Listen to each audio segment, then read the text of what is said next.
There we go. So, welcome back to Roadmap, Auto Trader UK's product and tech podcast. Today with a live audience.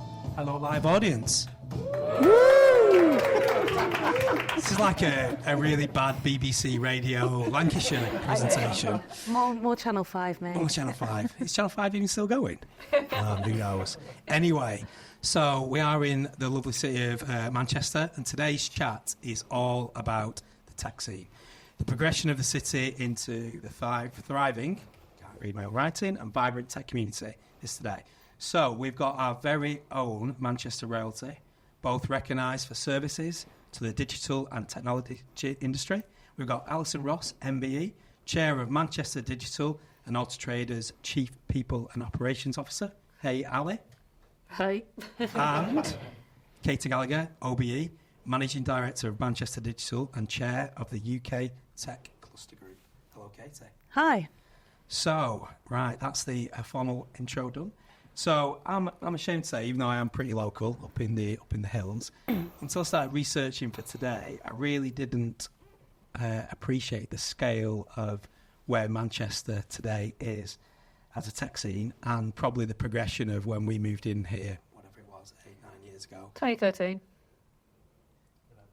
11 years ago. Yeah. Oh my God. So old I am. There's that maths degree there working. Yeah, maths degree. So if anyone doesn't believe, I have actually got one somewhere. But it has changed loads, and it's flown by the last 11 years, which I thought was 8. So just going back to yourselves, like, you've both been on the inside track of the scene development. So for you, where it started and when it started, is it something recent, or were you right here at the beginning of the evolution? So I'm going to start with you, Katie. Okay. I'm not old enough to have been here at the beginning, but Alison obviously is. Sorry, that was obviously a joke. So I think things. Manchester Digital started in like 2002, so it was a .com boom type organisation, and that was a bunch of people who were mostly running marketing agencies at the time. There was the odd ISP, a bit of very nascent e-com type activity. They thought digital was going to be a big thing and set up a trade body. And then, fast forward to where we are now, it has transformed significantly. I think the BBC moving here was a massive kind of catalyst for change. Yeah. And probably change the stakes in terms of the UX landscape and some of the capabilities with the R&D stuff they're pushing out. And then obviously we've had other organisations like Booking acquired Travelzoo. So, there were some big acquisitions that have put some really strong kind of planks in, I guess, for the rest of the growth that's happened subsequently. And when did you yourself get involved in it, Katie? Were you 2002 or somewhere in between? I very stupidly waited till there was a massive financial crash and I was in a very secure job with a final salary pension, and I thought, screw it. I will go and join this organisation that is entirely voluntary run, that has no money, we don't even have a proper member list, and I'll turn it into a sustainable business. Yeah. My mother told me it's career suicide. There was quite a lot of rows, but it's kind of worked out okay so far. And I generally pay my mortgage, so I figure that's a success. Yeah.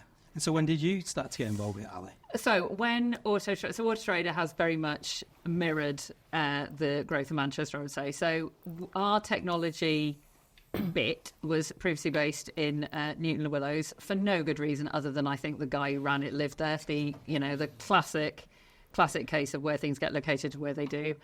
And it was super hard to hire people in Newton Willows. Essentially, unless you actually happen to live there, then I was like, oh, brilliant, dev job on my doorstep. Beyond that, it was very difficult. No public transport, no links in. It was just really hard. So we did at some point realise we needed to move into Manchester, which we did in 2013. It was hard, though. That was like a really hard move to make because most people were kind of living in like the Warrington type area. So there was a lot of commuting. It was really difficult. But actually, it's turned out to be brilliant and we've never looked back.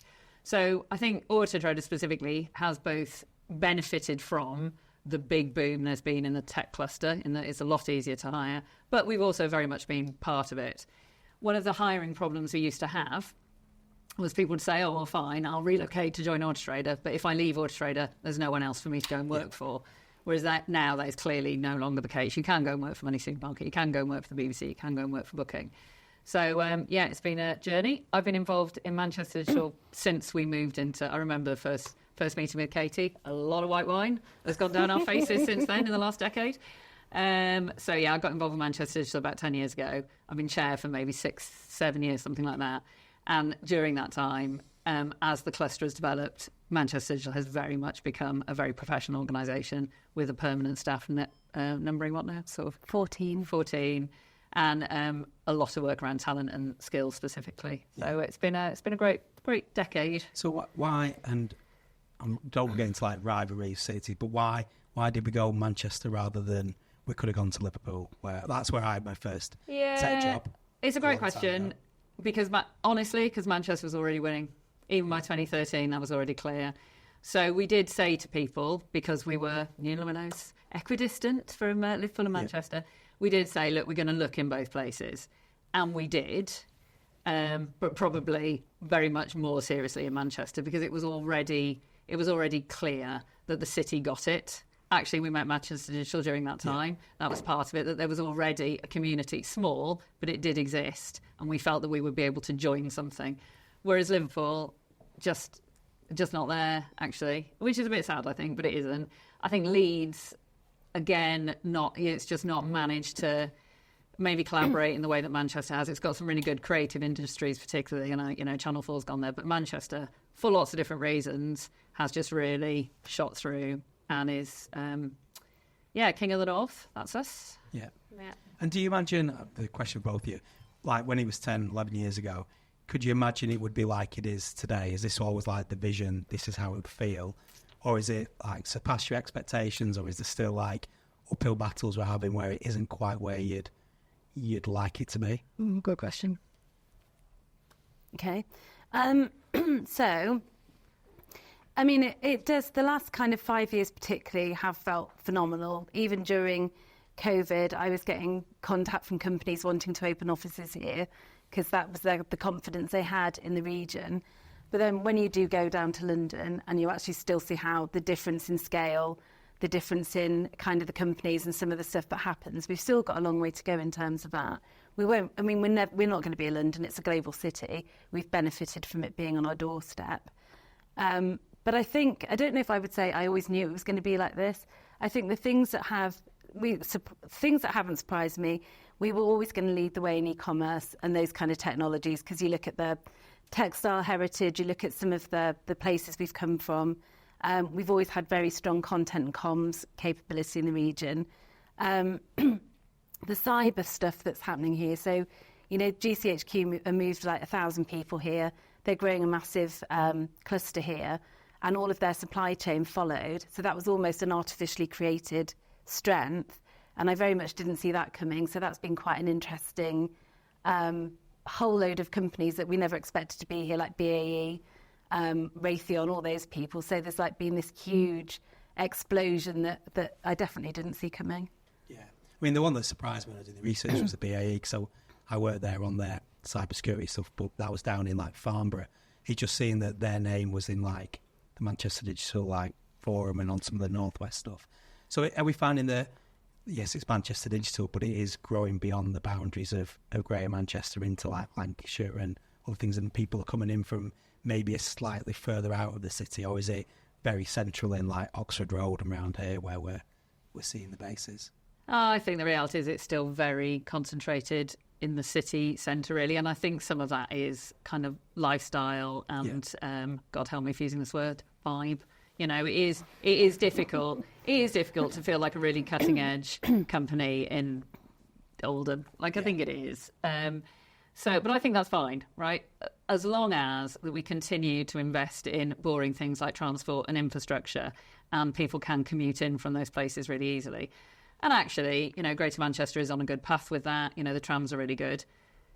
Clearly, we don't have anything like the investment in that infrastructure that they have in London. Why is it so hard to get here from Leeds? Why is it so hard to get here from Liverpool? And I think those sort of more things that can only be fixed by central government really do constrain our growth.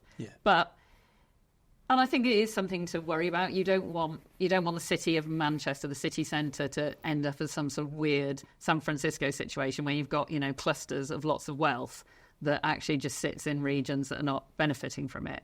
And that is something that Manchester Digital takes particularly seriously. Yeah. Digital is an amazing engine for growth in the region, and it shouldn't be about, trying to get people from London to move here. It should be about making sure that the wealth and the prosperity which digital is undoubtedly generating is shared across our region. Yeah.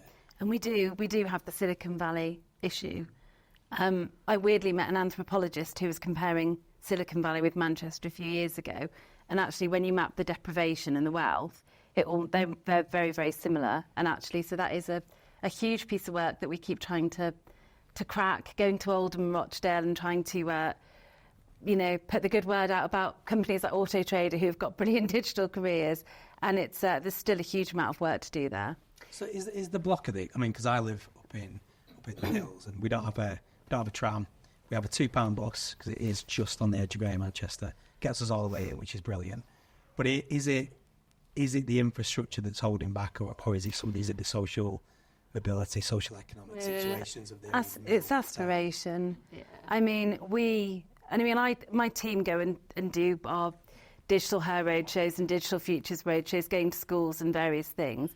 And I went along to one of our Oldham roadshows, assuming that the kids there would know a lot more about tech and would understand a lot more about the opportunities. They don't even think. So a lot of the girls that we were talking to, they're 14, 15. They don't even think that getting on a tram and coming into the city centre is for them.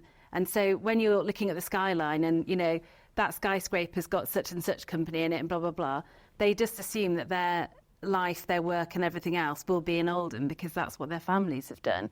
So there's still huge amounts of misconception and perceptions that we need to go out and do some myth busting with. Yeah, I really agree with that. I think we used to say that success for our digital cluster, success would be our graduates stay in Manchester. So we've always been very, and this is definitely a factor in why Manchester got ahead of some of the other northern cities. We've got 3-4 really, really good technical universities generating lots and lots of highly technical graduates. And in the early days of Manchester Digital, we always used to talk about the brain drain of those graduates going to London. And it would be, we'll know we've cracked it when they're all staying. They are now absolutely all staying, but that will not be the measure of success. We will absolutely know we've cracked it when actually, kids from Tameside are looking to the future at their jobs in Manchester down the road that feel accessible and feel that are for them. And that is really hard. It is absolutely about aspiration. It is about horizons. Digital jobs are quite difficult to explain, I think, in lots and lots of ways. But there is nothing like them in that they pay good money and you actually don't need to go to university. How powerful is that? You need to be good at it. You need to have a lot of aptitude and you need to have a lot of people and companies, which is another topic I'm sure we'll get onto, supporting those pathways. But they are absolutely accessible, much more so than, law or medicine or something. But not if you don't know what they are. So a lot of the work Manchester does and that Auto Trader does really assist with. We've had work experience people here all day today, is making these feel like real jobs that are available to people that live locally. Sounds straightforward, kind of isn't. Yeah, before we move on to company, so was that one of the biggest surprises, like you said, is when you go out to the regions that this still hasn't landed that message? I try not to go out as often as I should because I don't like people, but other than that, yes, that is a surprise. I think I know I'm guilty of it, we have our tech bubble, we have the same people we talk to, and you do I just make assumptions that because I know about careers in tech, everyone else would, and it feels like there's so many campaigns, we talk about it all the time. We're not the only organisation, everybody knows that there's a skills shortage, but the problem is, until you actually go and meet those people where they are in their own locations, none of that PR, none of that advertising, none of that marketing is getting through to them, and I think that's probably a big part of the problem. Yeah, I was looking because I think me and one of the audience, Fraser, we're up in the hill, and it was one where I felt this is back in 1992 or whatever. I just fell into technology. I had no idea, but it's that I totally agree. It's that the barrier is not so low, but it is low that like, I was totally lost, didn't know what to do, accent didn't fit in. But it's that bit where you go into a technology company, software house at the time, it's like, you know, like everybody's welcome. So it is how you get out through it. Yeah, I don't know. My kids don't get it, and I work in technology, so it is a toughie. But yeah, onto the companies then. So this is a bit like, how does it work in terms of, obviously we want to attract all companies in, but obviously then the competition for talent ramps up. So, and if we're not getting enough people in, then we're going, you see even more scarce resource. So how does that... Welcome to the dilemma. I know. So very often, it is very often, we'll get a call. Oh, Alison, can Auto Trader host insert massive company here to come round so you can talk to them about how brilliant Manchester is, and then like show them your actual people so they can poach them direct? Because it is a dilemma, because obviously... you know, with Manchester Digital hat on, very much we want that inward investment. We want companies to come here, of course we do. But when they talk about, we're coming to Manchester because of the talent pool, I hear, to pinch your people, because, you know, the talent pool, such that it is already employed. Thank you very much. So it is a bit tricky. But you just have got to believe, and I think this has been borne out, that more companies... you know, bigger brands, a bigger ecosystem, like, you know, it is a positive network effect. It does all work for everybody's benefit. It is awkward, I'm going to say, when maybe some companies don't necessarily pitch in as much as bigger companies I'm talking about, don't necessarily pitch in as much as others. Like if you just rock up with your big brand, you've got deep pockets, you're still a load of people, and you don't give back to the community. Actually, Manchester doesn't take very kindly to that. People often use the phrase in Manchester, we're big enough but we're small enough, which I think is right. So we're big enough that we can have lots of big brands. You can build a career here with lots of different companies. We're also small enough that we will absolutely hold it against you, and I absolutely know who you are. So is this like a whole code of conduct thing, or is this like the unwritten... It's a bit of both. It's a bit of both. So have we had any ones that have broken the rule and have been exited? There are definitely some companies that you wish would just behave a little bit differently. That is undoubtedly true.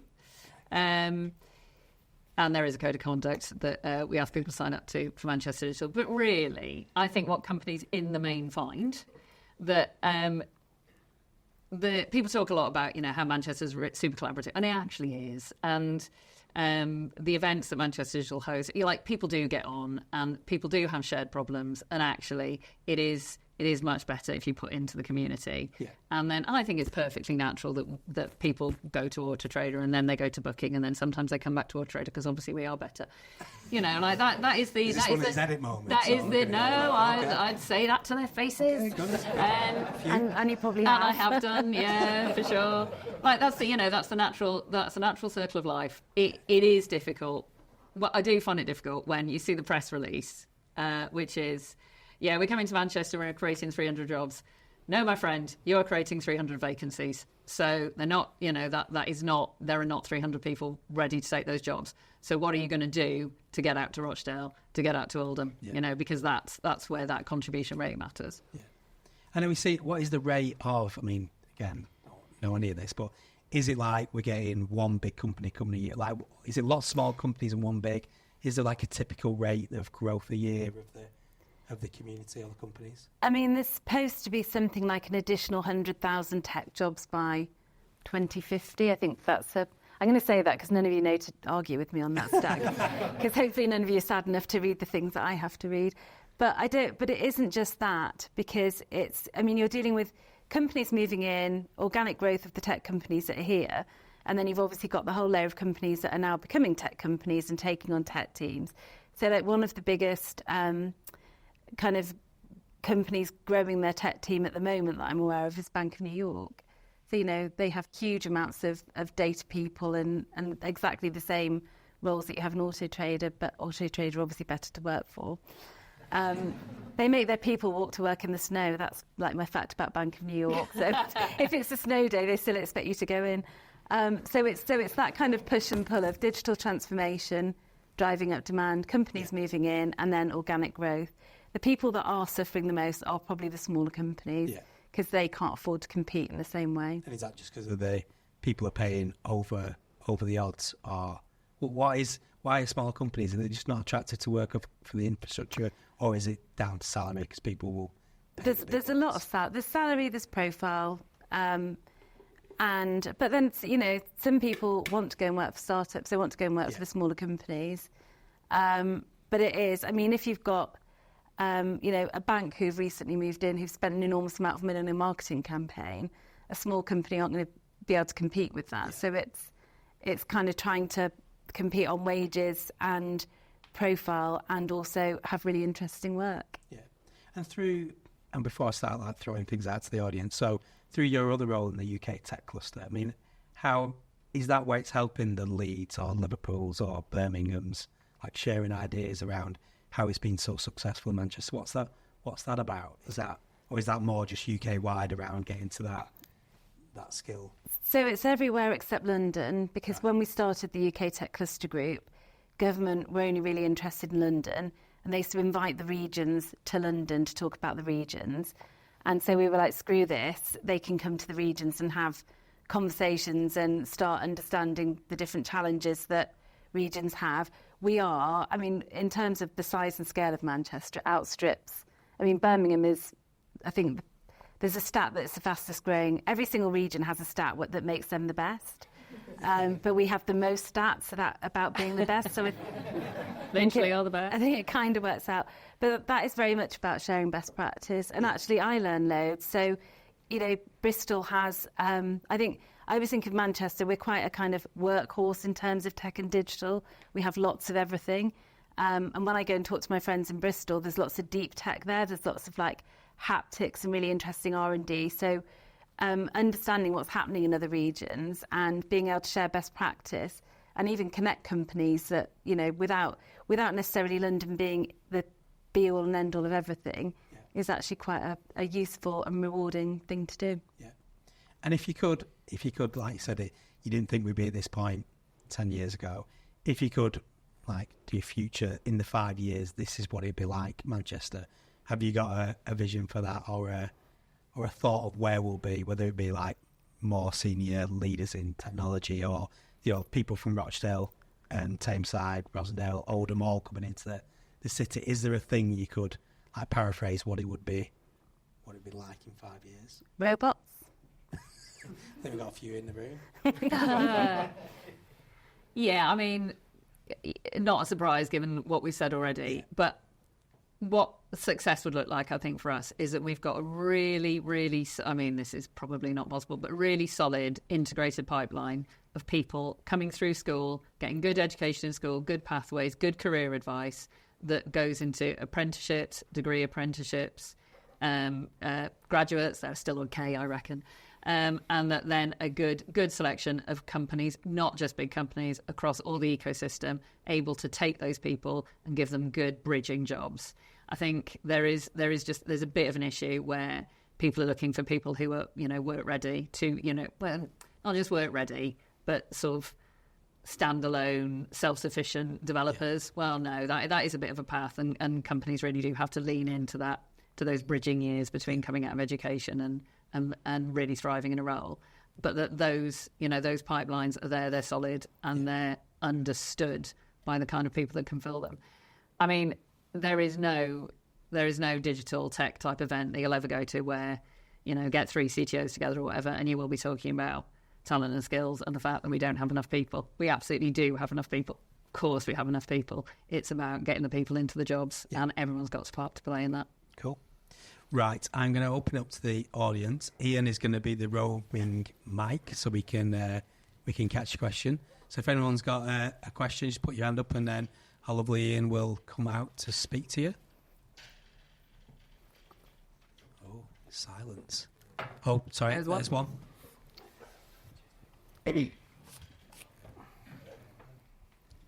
Thanks, Ian. New company comes into the region, deep pockets, wants to hire 300 people, offers them all more money than they're being paid in their current job. How do you avoid getting drawn into an arms race, and what else can companies do to be competitive? Well, it's very much not hypothetical. Unfortunately, that is a thing that has happened many, many times.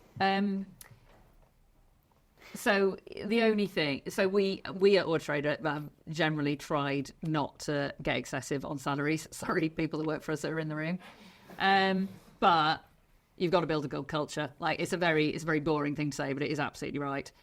All research shows that yes, people do move for money, and to be fair, sometimes people are offered essentially life-changing, lottery-winning money. There's not much you can do about that. But people really do care about where they work. They do want a sense of purpose. All the stuff is true. So we work and we think very hard about our culture at Autotrader. And it is different. You know, you can say all tech businesses are the same, you know, beanbags and, you know, whatever. But they're not. All businesses have got their own distinct personalities, the things that they care about that make them the right fit for the people that work there.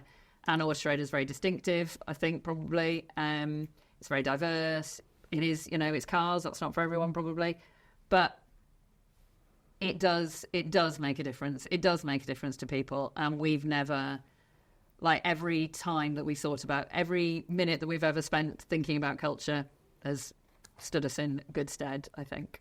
And we do try and make those, as soon as we know companies are moving here, we'll try and have that conversation with them that is, you need to be part of the community, and we try and get them. If I can't guilt trip them, then I whatever levers are at my disposal to stop them making that worse. And, you know, some companies move here and they get it. And like Alison says, they want to be part of the community. They don't want to be paying over the odds just to get people in. And so it's trying to just have that conversation and again, like Alison said, make them know that they could potentially be an outcast for a large number of years if they don't want to support the community. Yeah, because people do value it. I think people that work for companies do value that, actually, often.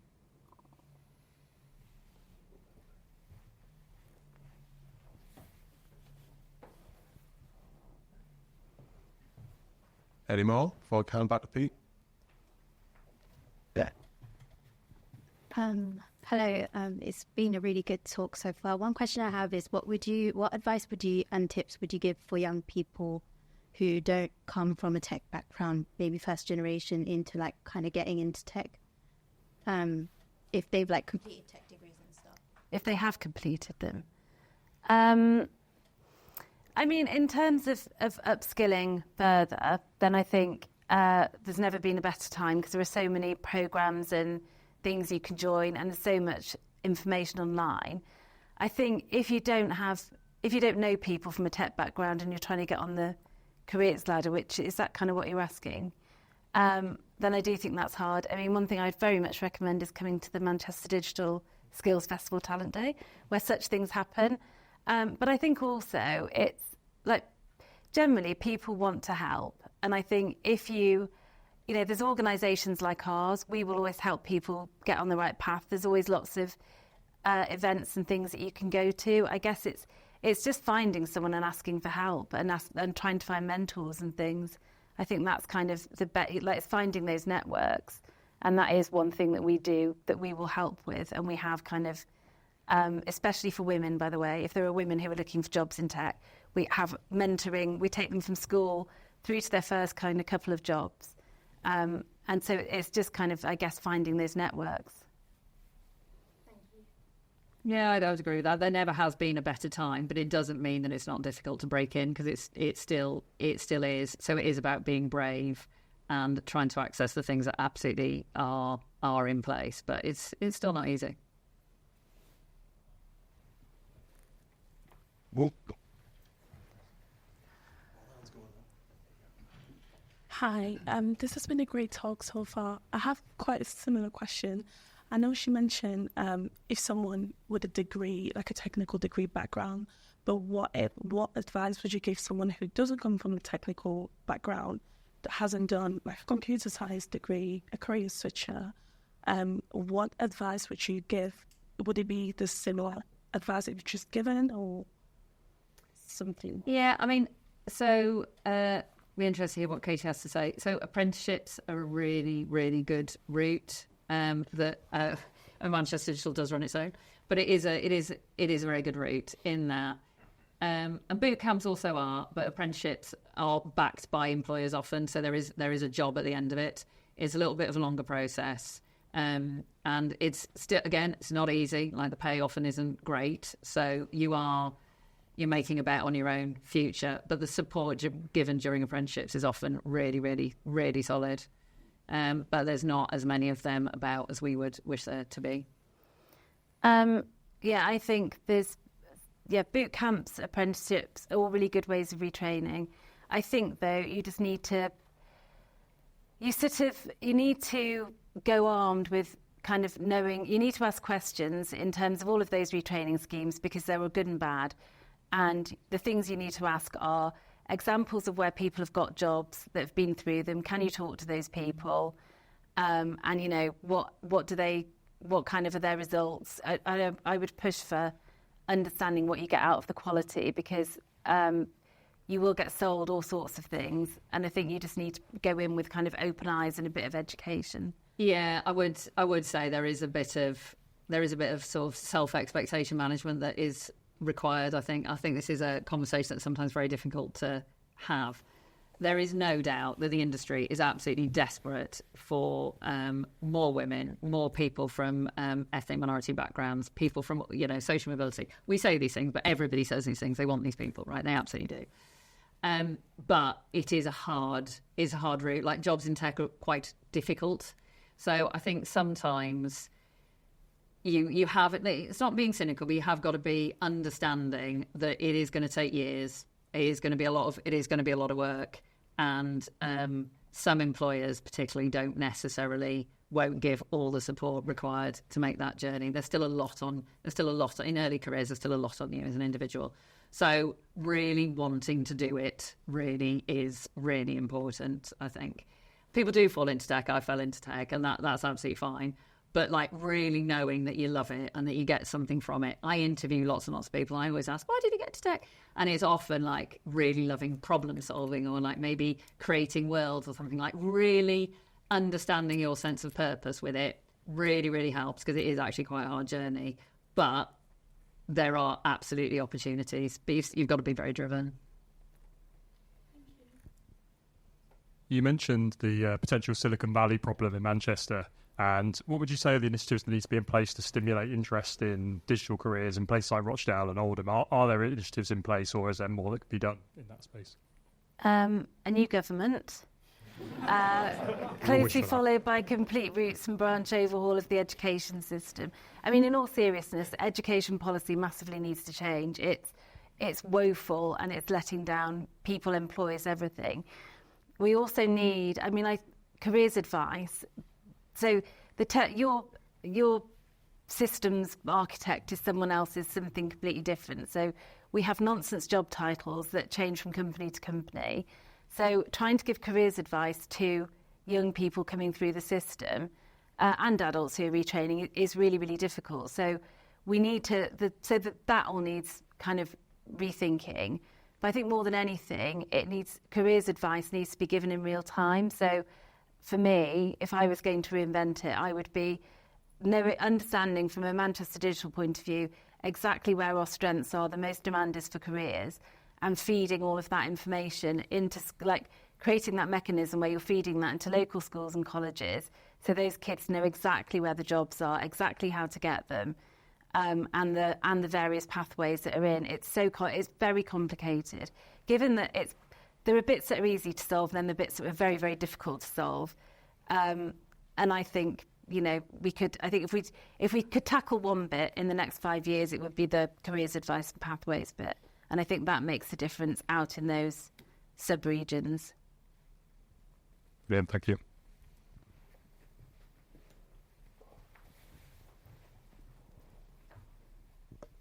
Any more? Got me running all over here. I just wonder what your view is on the housing market in the Greater Manchester area and its impact on its growth. So which of us is on that? The housing market in terms of the impact it will have on the ability of the sector to grow, specifically attract younger people into the region. It's an interesting one. Go on. Well, we have the problem with young people renting in the city centre. So a couple of our companies have flagged that as soon as you graduate and you move out of the kind of trying to privately rent, it's really, really impossible. And it's like closed envelope type bids and things for renting flats. So I think that is very difficult. I have no idea. I mean, there are plans for more housing and various things, but I don't think it comes near it. Yeah, well, I interviewed somebody today who is moving from the south to Manchester, and they have been absolutely, a reasonably sort of professional level person. They are absolutely overjoyed when they've got on a Rightmove and seen what their like Zone 4 London money is going to get them here. So there is still definitely a benefit from moving to the south. But yeah, the flat situation, particularly in the centre of Manchester, it is crazy. It is absolutely crazy, and I know that we've lost people who just haven't been able to find somewhere to live, and this is particularly acute in the time after COVID. I think, but really, like, again, boringly, it does go back to transport, doesn't it? Like, suburbs are absolutely fine.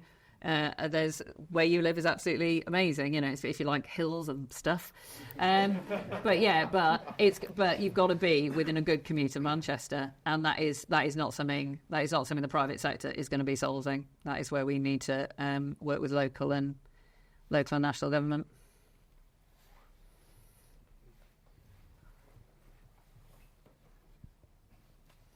Any more? 4 back to B. One more. Oh. So we've been talking about London and San Francisco a few times. One of the benefits they have is access to capital for small businesses. I don't know how Manchester fares in that respect. I know of people who've moved to one of those two cities in order to take their start-up big time. Do you want me to? Definitely, there's definitely an area. So yeah, That's why I took a swig of my beer. It fares very badly compared to London and San Francisco. But again, in terms of comparing us with the regional cities, we have a much bigger VC portfolio, like Prechura, who are a North VC. You know, they're quite active. I mean, we have pain points around certain size investments. So you can generally get seed, you can generally get kind of Series A and B. It's kind of going, so it's like that $1 million to kind of 3 million that we really struggle to get. And I'm doing some work with KPMG at the moment about how do we start looking at filling some of that gap. And I think actually there is a new fund coming on stream in June time, which will address it. But yeah, comparing it to the amount of capital that is available in San Francisco and London, we're nowhere near. But if you have a very good idea, you will always find funding as long as you get your pitch deck, shipshape.